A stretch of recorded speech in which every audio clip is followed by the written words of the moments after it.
On my way to Monterey for CarWeek, on the ocean leaving San Francisco, on a 12-hour journey to Monterey Bay. We might do some fishing along the way. The seas are calm and the weather is nice today. We see dolphins and whales along our way to Monterey Bay. Dreams of hot rods and classic cars fill my mind on my way to Monterey. The boat is running fine and the seas are calm today. I love the smell of the ocean breeze and the sound of the waves on my way to Monterey.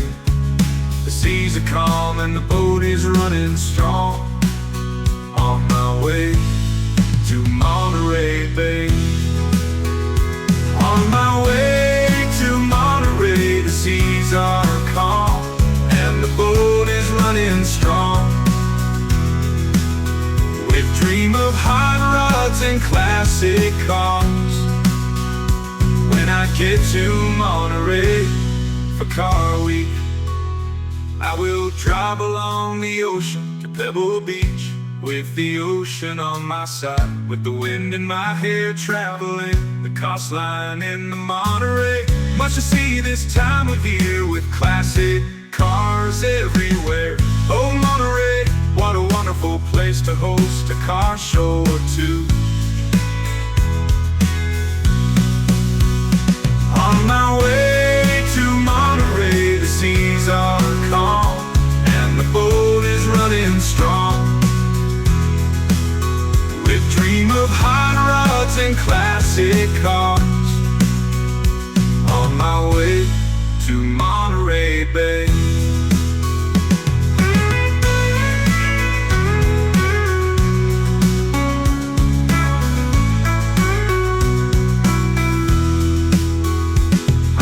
Running fine and the seas are calm today, and the boat is running strong. With dream of hot rods and classic cars, on my way to Monterey Bay.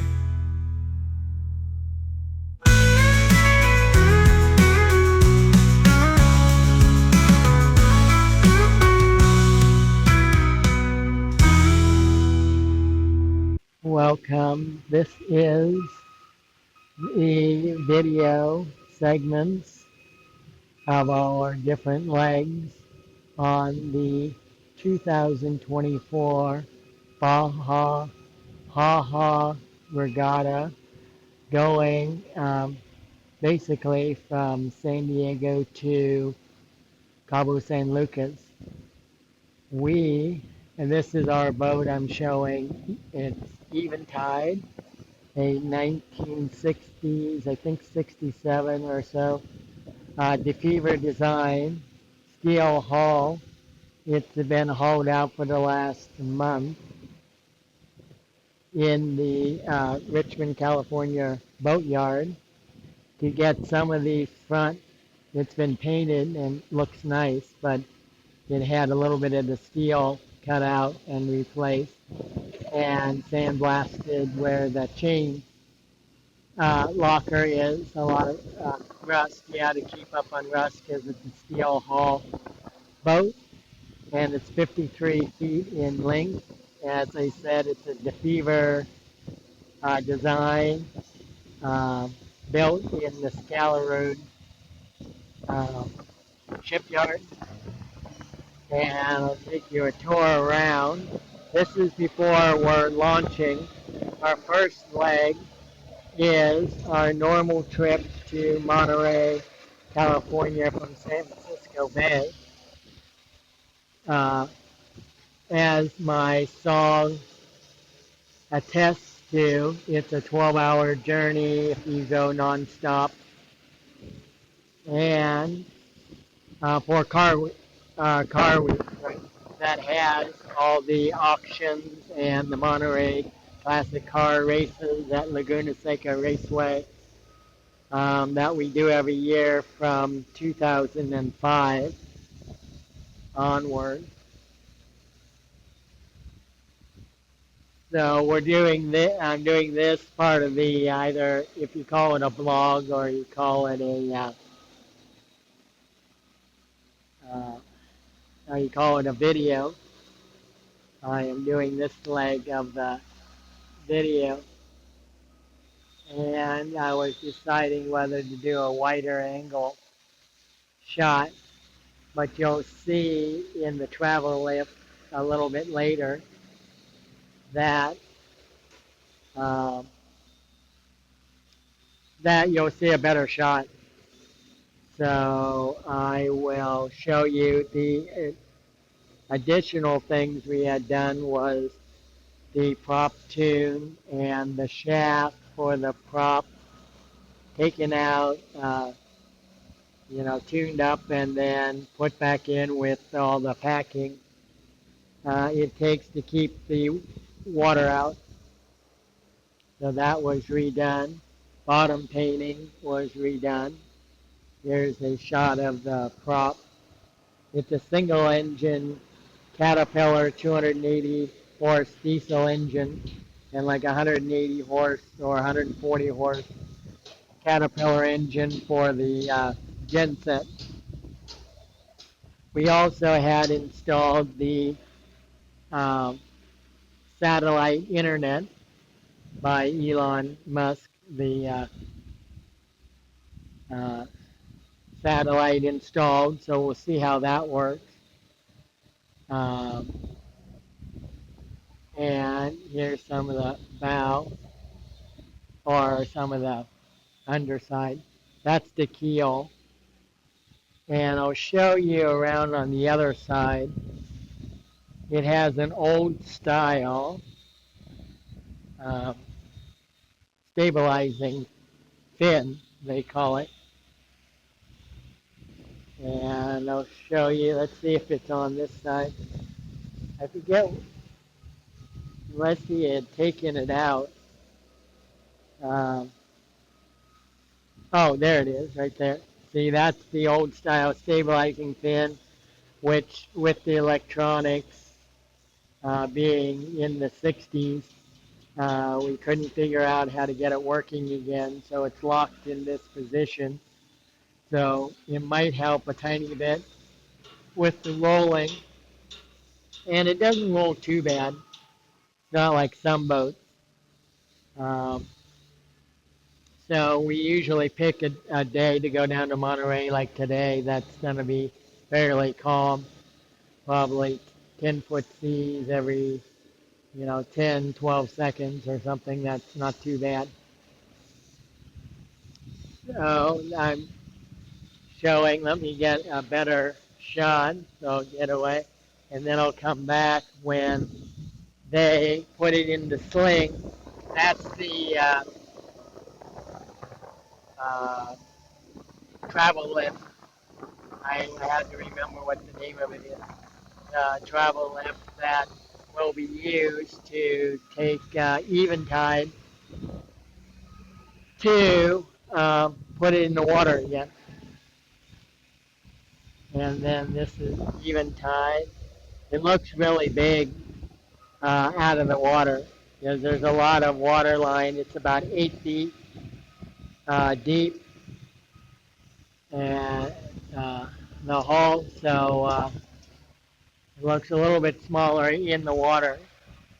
Still a pretty, it has the Portuguese bridge, which is really nice for taking on heavy seas. And so over here, you see those up there. That was for when the dinghy came on and off, those swing out.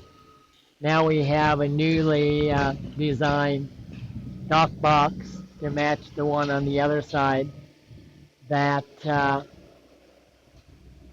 that got installed in place where the dinghy, and then we put, you can just see at the edge, dinghy is now across the back, and a new, well, within a couple of years. Um, Crane that launches the dinghy off the back instead of the side. And there up there is we have dual radar systems, I think a 48 mile and a 8 mile. Plus we have the satellite internet dish, which was just installed. That's the square one. And then a couple others for like the radios and other equipment. We have the, I think it's a Ray Marine uh, system. It has one screen, as you maybe, I don't know if you can see or not, uh, up on top, and then two screens in the pilot house that control the functions like the fish finder, the dual radars. You can set it up any way you want. They're nice systems. I don't remember the model, but um, also you can tie it into your iPhones or iPads. iPhone is a little small screen, but it works great. I've tried it on the iPad. And then when you're on the back deck, we do some fishing, even though this isn't a fishing trawler. Um, at times in Monterey Bay, we do salmon fishing, some rock cod, halibut. Those are the main fish in Monterey, just outside the Golden Gate.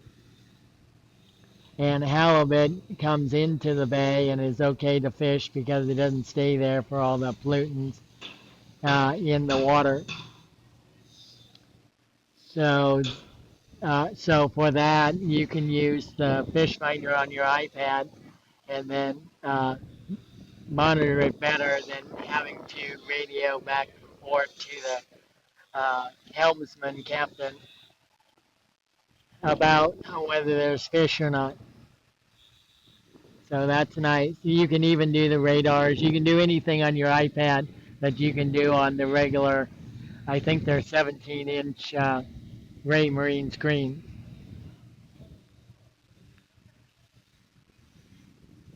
So I will be back when they launch. Okay, now the travel lift, so it might be a bit noisy, is backing up and then getting position to um, you put eventide in the sling. As you can see, those I have it on the wide angle lens. You have to select the lens before you start recording, but those straps go underneath the boat. And so we'll watch a little bit, and if it takes too long, I might put you on pause and then come back. No, here it comes.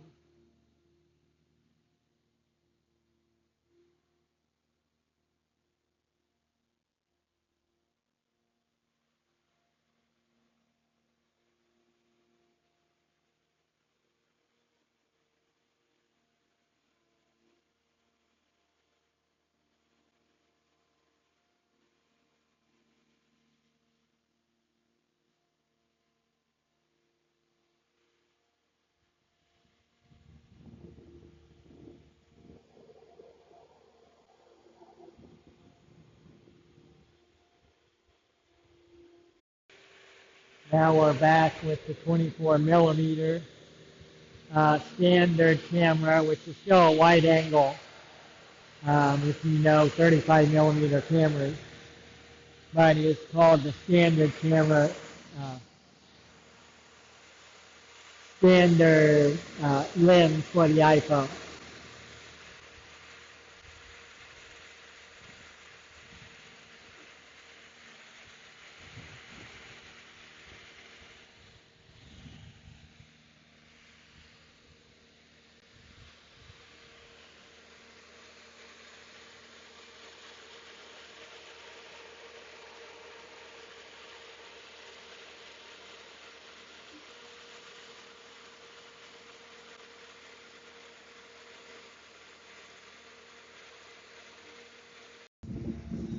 Okay, the boat is starting. The travel lift is pulling the boat out. We have to back up so we don't get run over.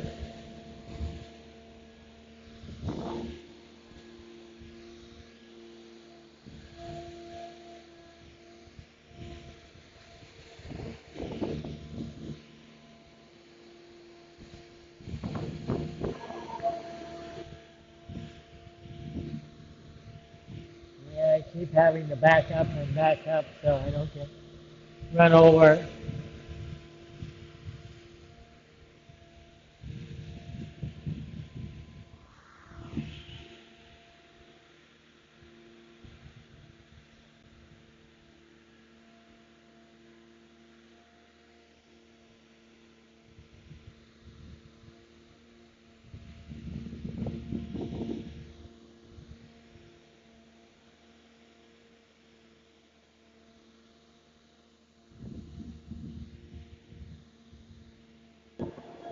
Okay, we're about at the point that it's going uh, down the ramp.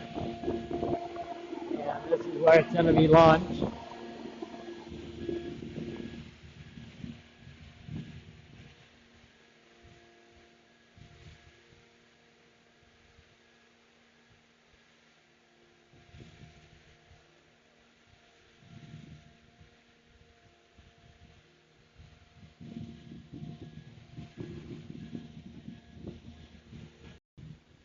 Okay, we are back in the 24 millimeter view. Let me step across. Okay, right.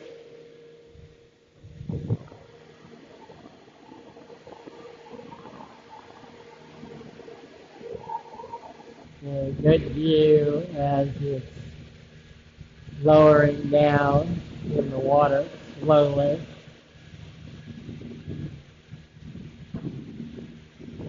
They might leave it. Okay, this is a partial tour of the back deck. I didn't get shots on down on the dock, which was okay. Uh, we are trying to make Monterey, and it's a 12-hour journey on our leg. These seat cushions have been kind of redone with new zippers, and they look really nice. And this is a teak back deck. I switched you to the wide angle lens. This is our stairs to go up to the fly bridge. That's one of the dock boxes, the older of the two. And then this is a new ceiling because we had to rip out the ceiling years ago for uh, steel work and everything. We had to tear out a lot of the interior of the boat for steel work.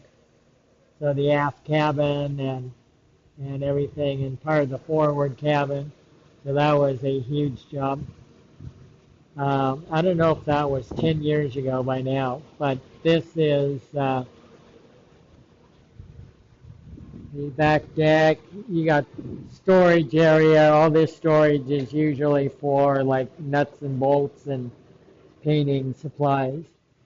And then underneath here, you've got the, as you can see there, that's for the lazarette. I think they call it lazarette. That holds additional supplies down there. Like now we are backing out. I don't know if you can hear. And then this is a relatively new shaft hole that holds for the dinghy, the new um, dinghy hoist that gets it on and off the back because now it's lined up parallel to the very back, I think it is called. And then you can see there's a little sink that we rarely use very often on the back deck. And then we have a little chest for all our water and supplies, teak, and then a couple lounge chairs. And this is a little refrigerator because it's such an old boat, and the refrigerator from time to time, I'll show you when we go on the inside. So the inside, this is the salon and the dining table, and then a wraparound seating. And then this is the fairly recently, when I say fairly recently, I mean the last few years. Um, a, we took out the old fireplace, which was just a coil, I think, electric heater, and replaced it with a new style heating unit. Back to the wide angle to show. Again, this is the main salon, dining room table, wraparound seating.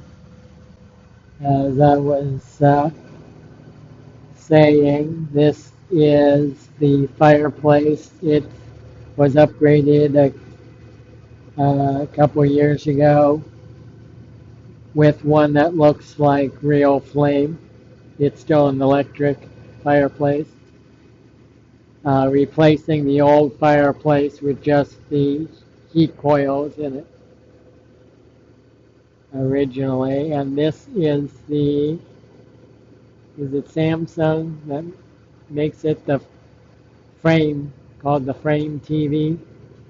So this has as you can see, a picture frame of wood around it. And this is nice because then I can display pictures and video from the Monterey races every time we get back to the boat, or Monterey CarWeek photos, display it on the TV. And then this is where the rest of the electronics are. Coming around, this is a little bit of the galley view. This right there is a cabinet to store dry goods. And then one of the hanging lamps that are electric, but supposed to look like, well, used to be oil lamps, but this one might be an oil lamp.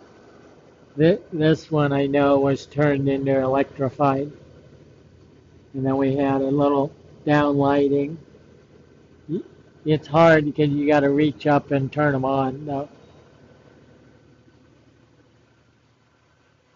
Now this, as I was showing, for coming out to the back deck, this is the ceiling that was newly, just a few days ago, was put in. And this, uh,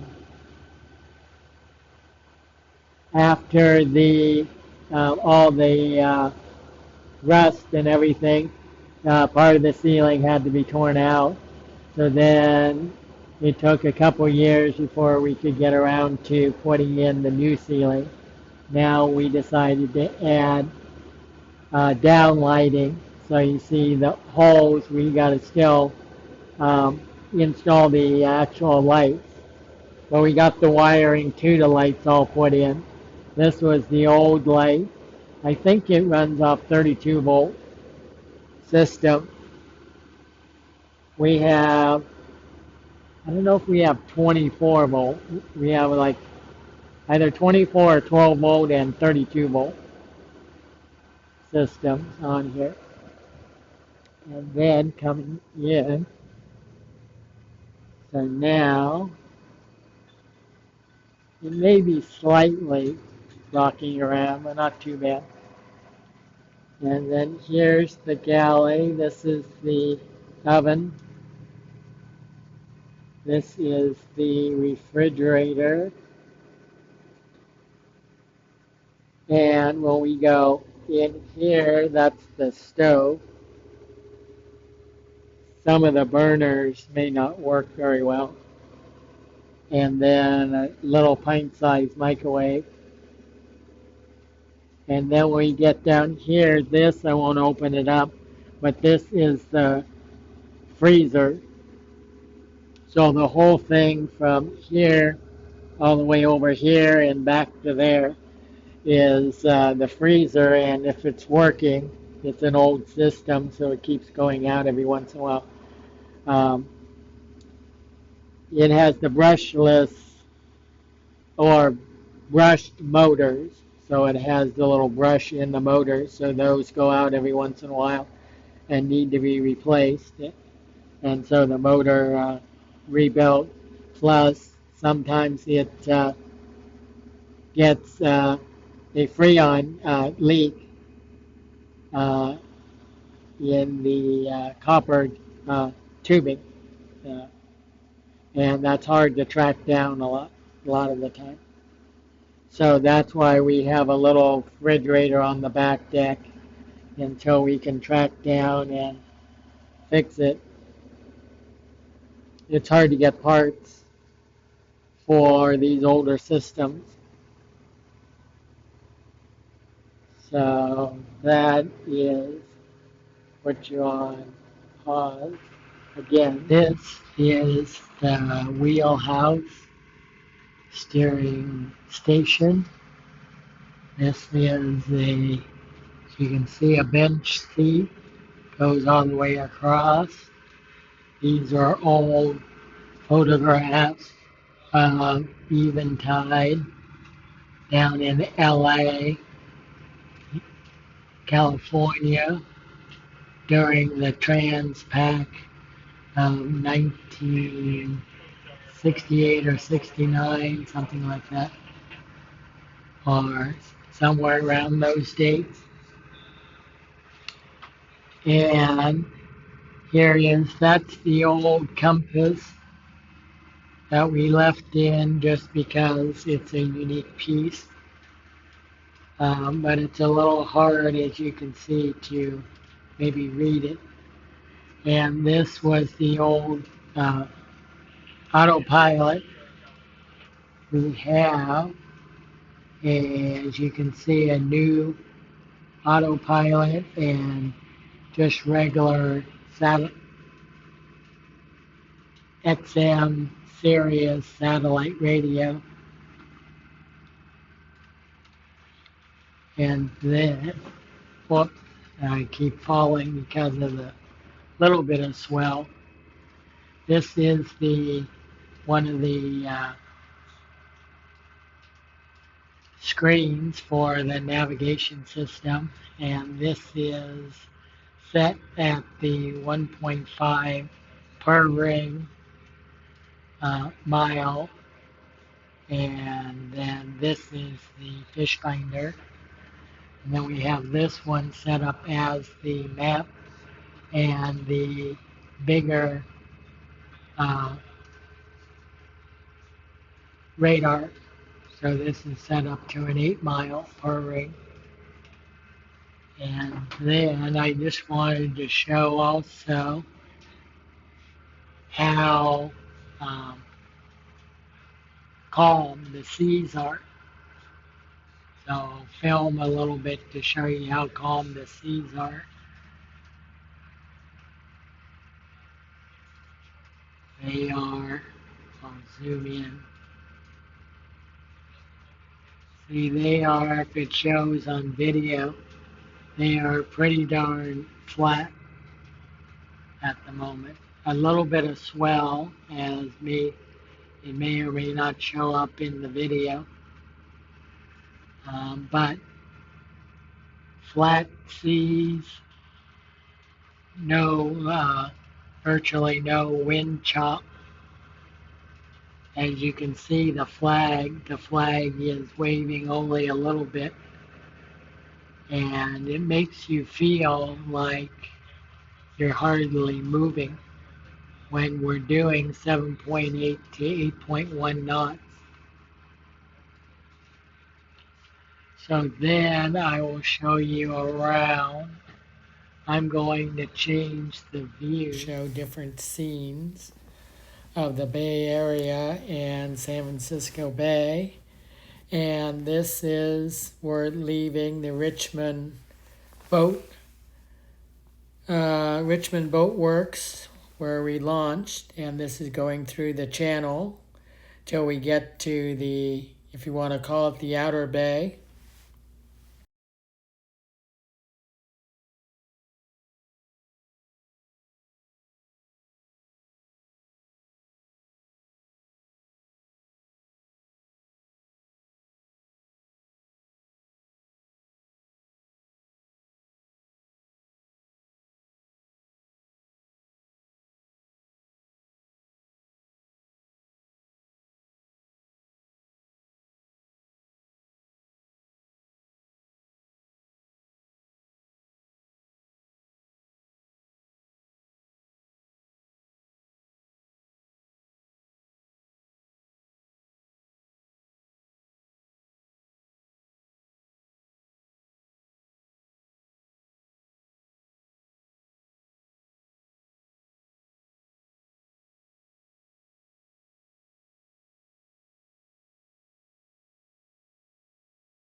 In the main bay from the Richmond inner channel, and now we are just showing scenes around so you can see what the bay and mountain ranges and landscape look like. And soon we will see one of the bridges called the Richmond San Rafael Bridge that takes you from Richmond to San Rafael. This is just another scene. So this is kind of north of San Francisco scenes.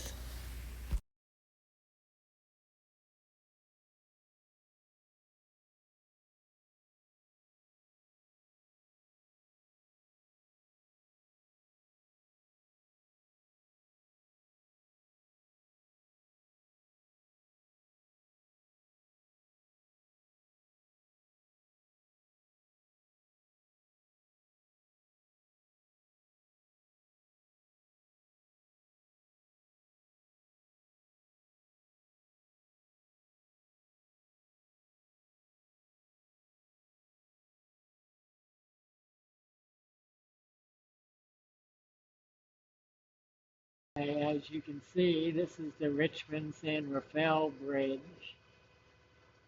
one of actually seven. Some people may say there's five main bridges in the San Francisco Bay Area. This is one of them.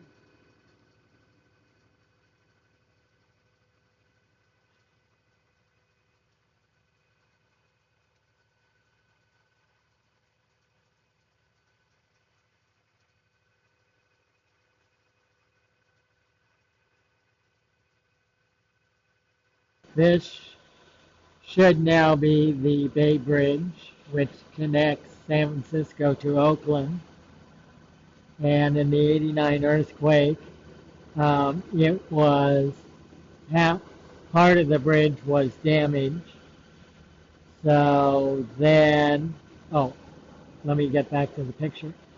Part of the bridge was damaged. What you're looking at is, um, well, there's Treasure Island.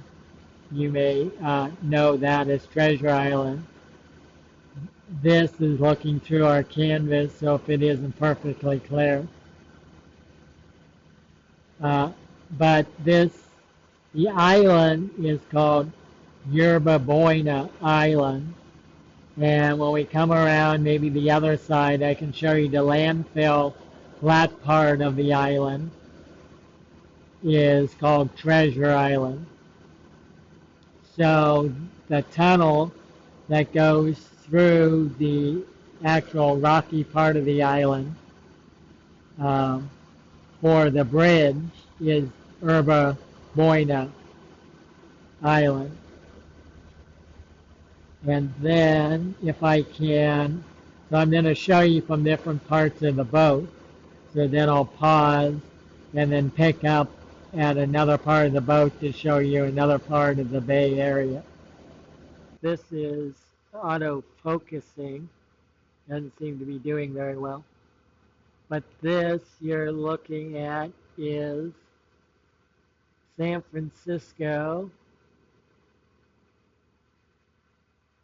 and coming up here, this is Angel Island, where during World War II they had the internment camps for the Japanese, because the U.S. thought the Japanese slash Americans were going to take over, so to speak. And there are still ruins from the internment camps that if you take a tour of Angel Island, you can walk a 5 mile walk around the island, and that'll and you can see some of the places where they interned, if that's the term, the Japanese.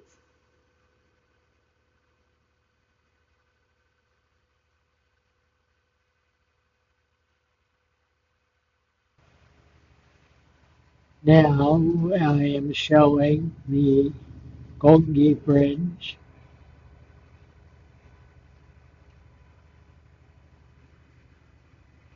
and coming around I will show, oh, that's City of San Francisco, and out the side window I can zoom in. I found out I could zoom in when I thought I was fixed uh, lenses. There you go. That's right there is Alcatraz Island, the famous prison, and that's the Bay Bridge. And then over there is Angel Island. No, that's Yerba Buena Island. Let me get around. Right behind us is Angel Island.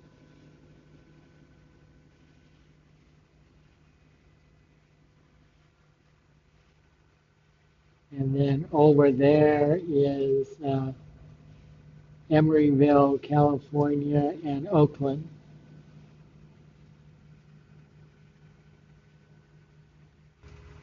I wanted to show the San Francisco fog. You can really see it on the hills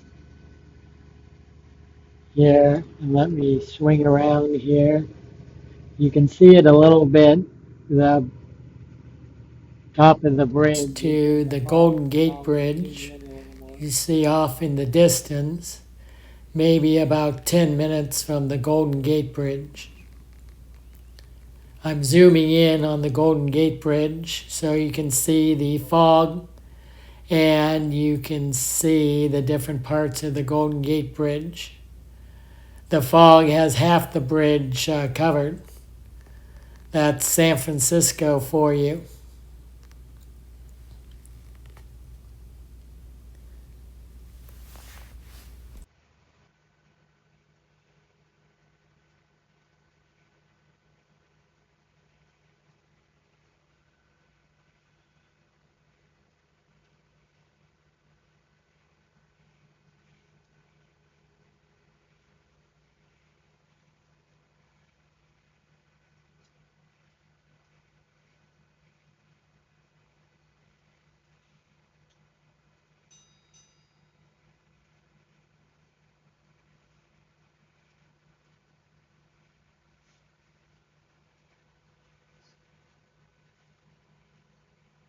Right there is the Palace of Fine Arts.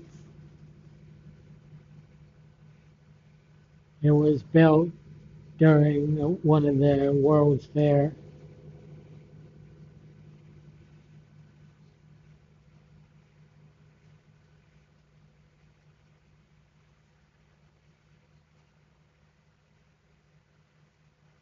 And right here, I think, is Fort Mason.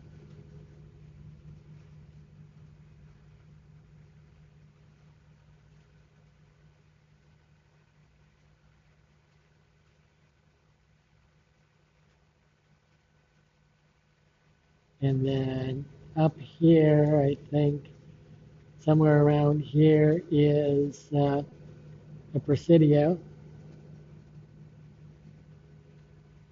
Up here or over here.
About to go under the Golden Gate Bridge. A very nice view from this vantage point.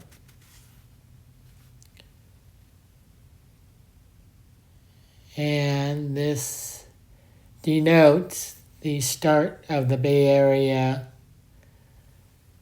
dividing line from the Bay versus Pacific Ocean. Cisco, you will see the point up there is Duxbury Reef, I believe. It is where we go out to catch salmon and rock cod. Then we're going to go out about a half an hour, and then we're going to turn south, heading all the way to Monterey.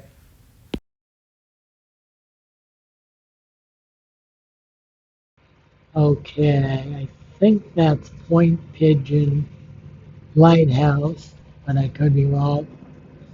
We went by one of the buoys uh, just in the last few minutes, and I'm going to zoom in, and you can see it'll bounce around because it's zoomed in a lot.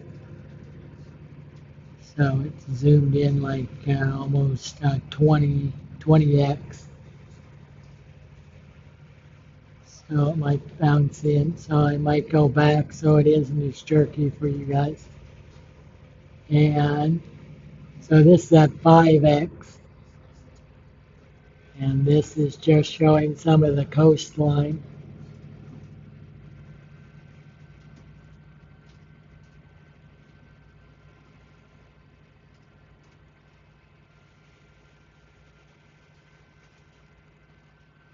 So the coastline is on my port side, and you see kind of a little bit of the swell. Um, Port side, and it's a little bit, as you can see, overcast, and that might be some of the mountain ranges in the back. It is, as you can see, pretty sunny here, still wisps of white clouds. Most of the marine layer has dissipated. So I'm just showing another clip along our journey. Before I said this was what I was filming was Pigeon Point, and that one with the um, white circular dome was a town called Half Moon Bay, which is about a third of the way to Monterey, and another nice little coastal community. We have basically on Monterey, if you want to pull in, you have Half Moon Bay and you have Santa Cruz, California. A lot of you probably have heard of at least Santa Cruz, California, but it is quite, my brother says, quite a distance to travel once you make the turnoff to go into where the harbor is. So usually if we're going along and don't want to do the full 12-hour journey to Monterey, we will stop off at Half Moon Bay. And Half Moon Bay is around where the Great Mavericks surfing competition is held. So this is showing, I think that now this is Pigeon Point.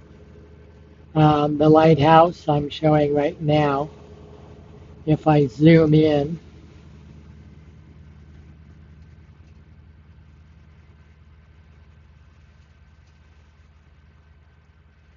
trying to keep it as steady as possible.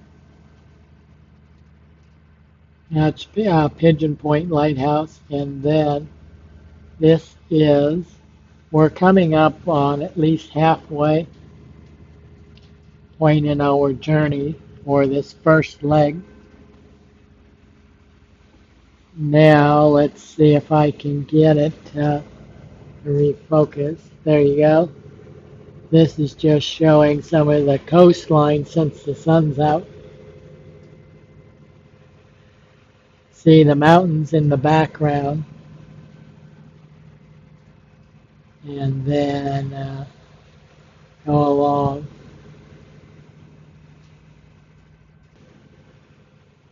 Off the water unless I back out.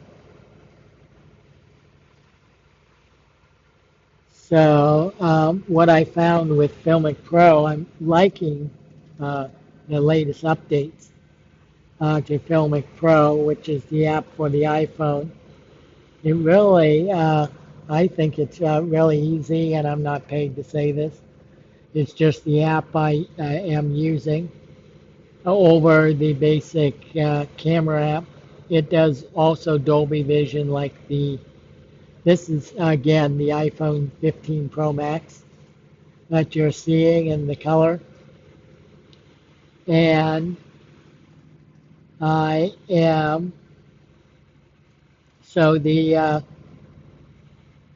Apple camera app, which is the basic app, it is records in Dolby Vision color space. If you know Dolby Vision, again, it is one of the highest and greatest color spaces for like TVs. And I have a Dolby Vision TV, and it is pretty amazing. The color and the clarity and the 4K and everything together. So this is also 4K Dolby Vision recording. And what I like about this app is you have adjustable, and it will do automatic gain control on occasion.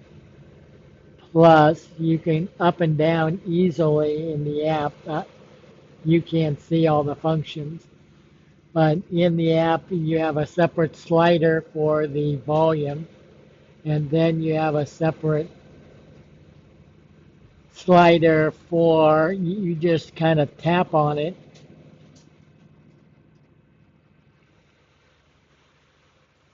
And then you can, let's see, this is the slider for the zoom in and out. And I've been finding that if I tap on it, I can do either, I think it's focusing slider. But what I like is that it will basically it will allow you to switch back and forth pretty easily and pretty quickly.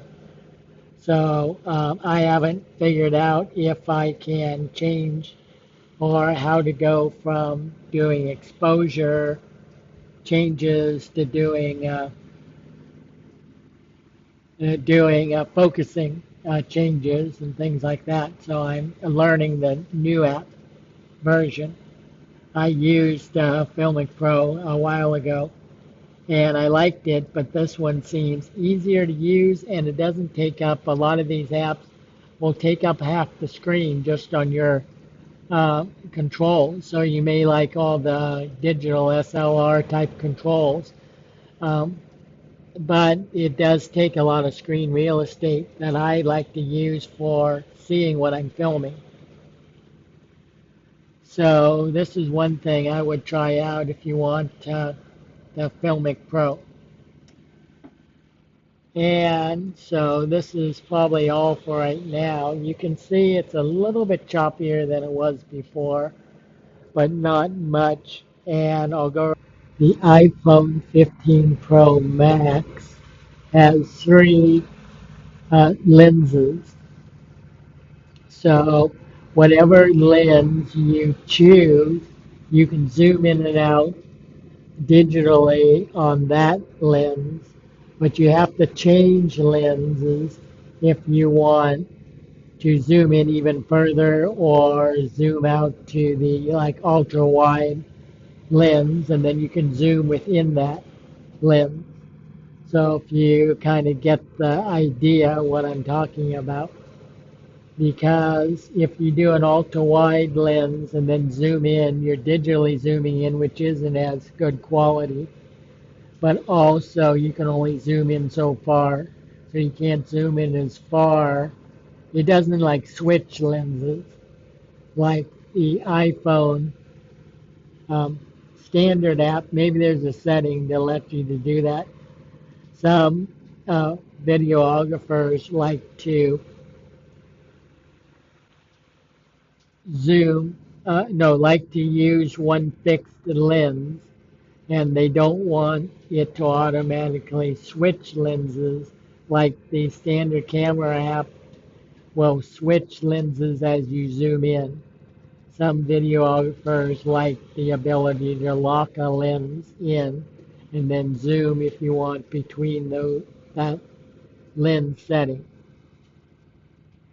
So I will show you more in a little bit. We're about halfway through our journey to Monterey Bay.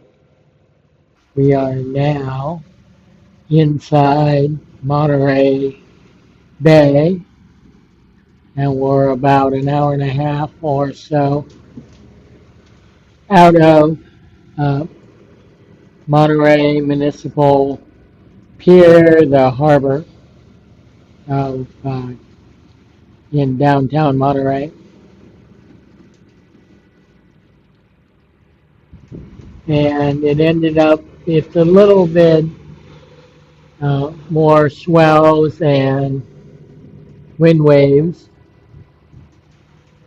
It doesn't seem like the flag is showing that it's too windy, but and then we can see as well the shoreline,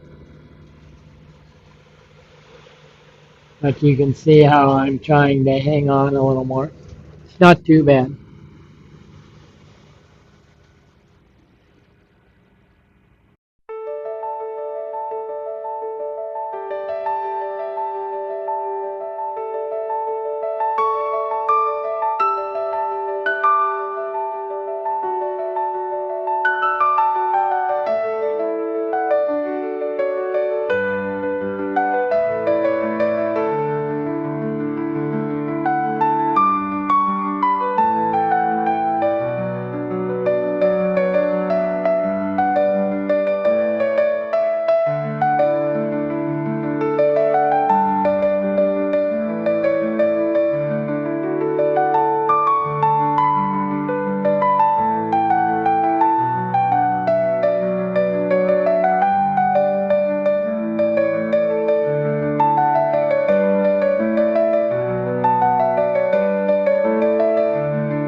knocked me off balance.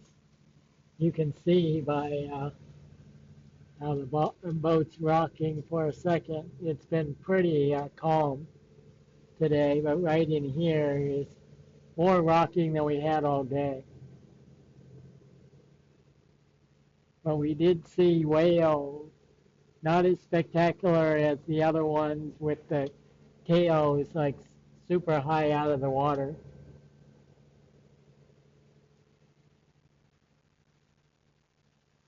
We only saw one whale and one dolphin at the beginning of our trip, and then we didn't see any until right now, about half an hour or so outside the city of Monterey. I'm still filming to see if any more show up.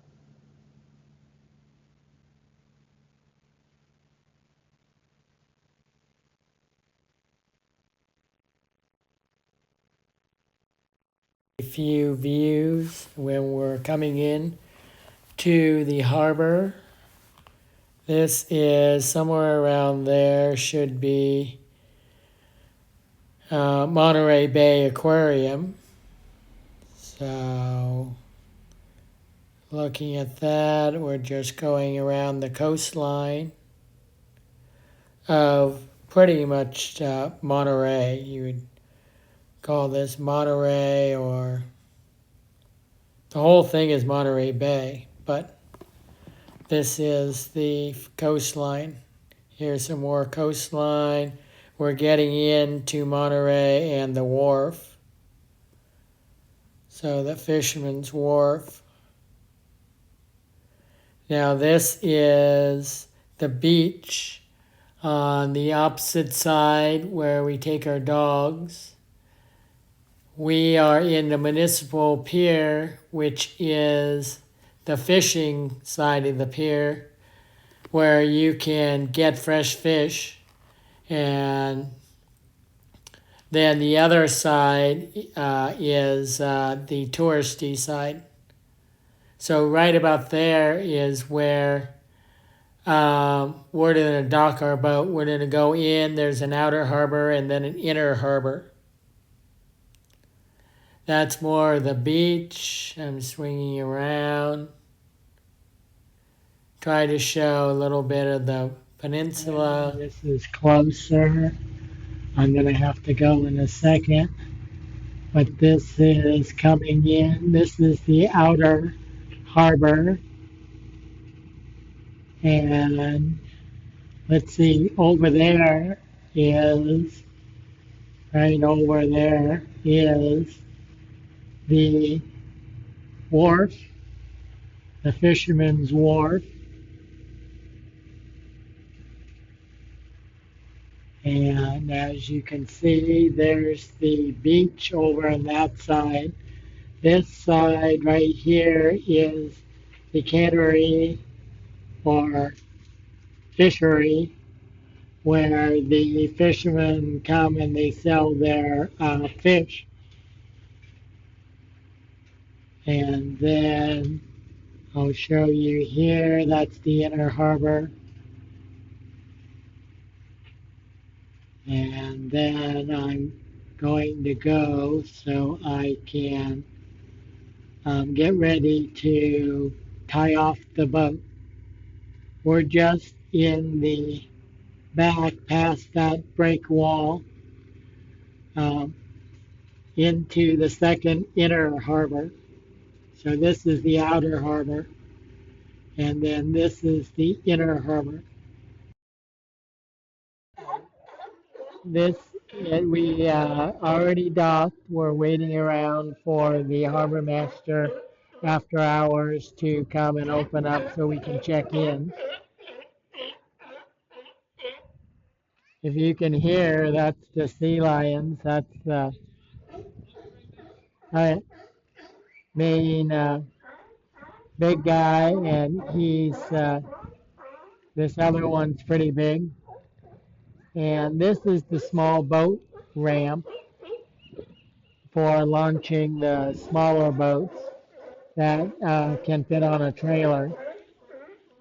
these are all the sea lions that are normally over where we docked our boat that you'll see.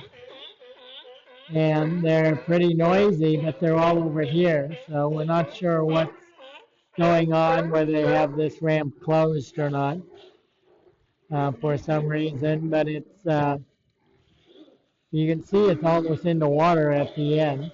I'll show you a close-up. Okay, let's see if I can zoom in.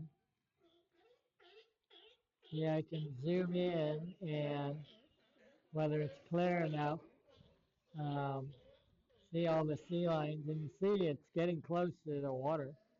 When it comes down, I'll do a pan here.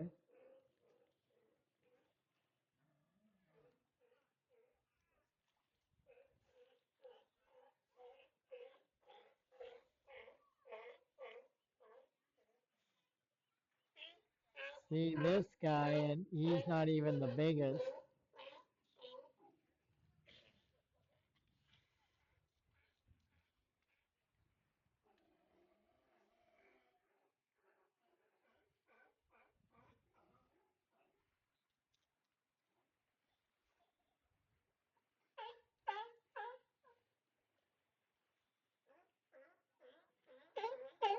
So then to go over here, this is right about there or close to it is one of our favorite places called the London Pub, where it has pretty good fish and chips and cheeseburgers in paradise the as the Jimmy Buffett song.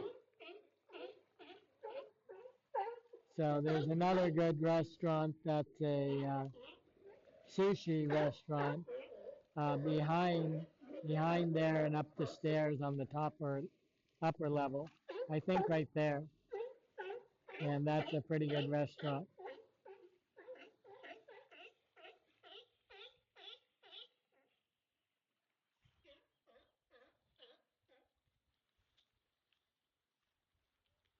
And then over here on the other side of the pier is no, it's right. I don't know if you can see the building right there, but anyway, it's right next.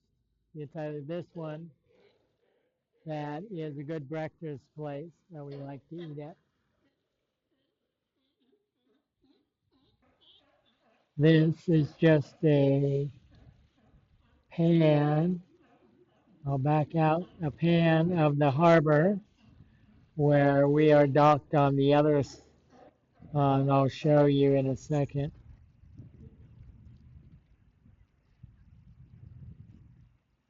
We are docked somewhere over there, but and then if I zoom in,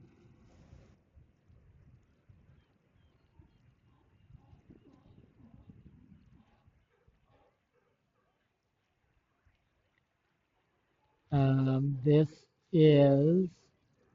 Let me change. Okay, now I'm in the close-up lens, and if it's clear enough, I'll have to see on a bigger screen. But this is the harbor, and over there is um, all the fishermen's wharf, like the tours part of the fishermen's wharf.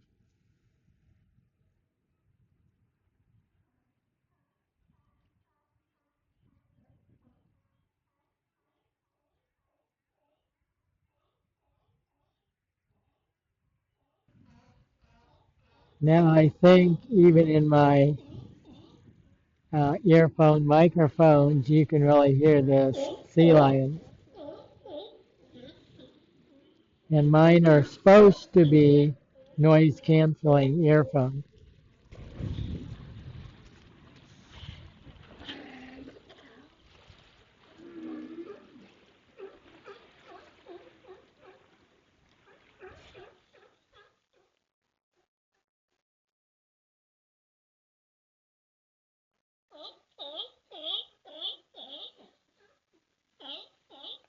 There, I was trying to zoom in.